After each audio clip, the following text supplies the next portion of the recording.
অভিনেতাদের তো রাষ্ট্রীয়ভাবে স্বীকৃতি দেওয়া হয় না, এরকম কোনো সিস্টেমই নাই। না।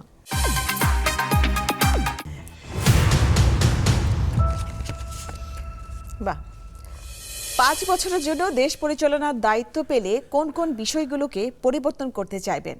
ভবিষ্যতের বাংলাদেশকে কিভাবে দেখতে চান? আমার তো কিছু প্ল্যানিং ছিল, সেটা কি এখনই বলে ফেলবো? অবশ্যই, আমরা শুনি।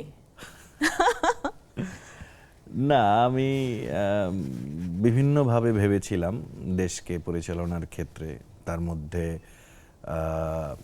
বাংলাদেশকে আসলে রিচ করতে গেলে কি কি প্ল্যান নেওয়া যেতে পারে।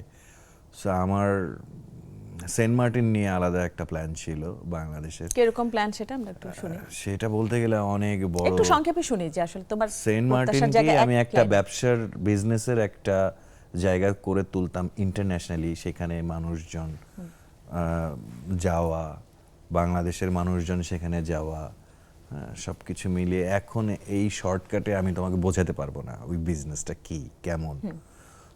এটা একটা ছোট্ট বললাম, আর আরো তো ছিল বা আছে। আর যদি বলা হয় যে কোন কোন বিষয়গুলো একটু পরিবর্তন করলে হয়তো বা আরো ভালো হতে পারে, কি বলবে? পরিবর্তন করলে তো আসলে গোড়া থেকেই পরিবর্তন করতে হবে।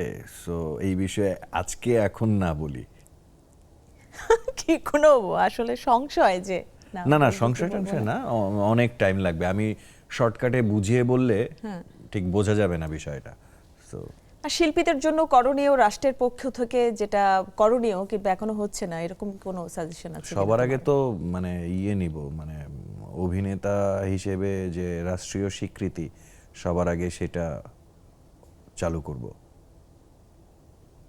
অভিনেতাদের তো রাষ্ট্রীয়ভাবে স্বীকৃতি দেওয়া হয় না, এরকম কোনো সিস্টেমই নাই। না। ওরা অন্য ক্যাটাগরিতে পড়েছে অভিনেতারা। তো সবার আগে এইটা চেঞ্জ করব। বাহ, চমৎকার। আর কিছু? আরো আছে অনেক কিছু, এগুলো পরে। আচ্ছা, দেশ নিয়ে সেটা- কথা না বলি আপাতত।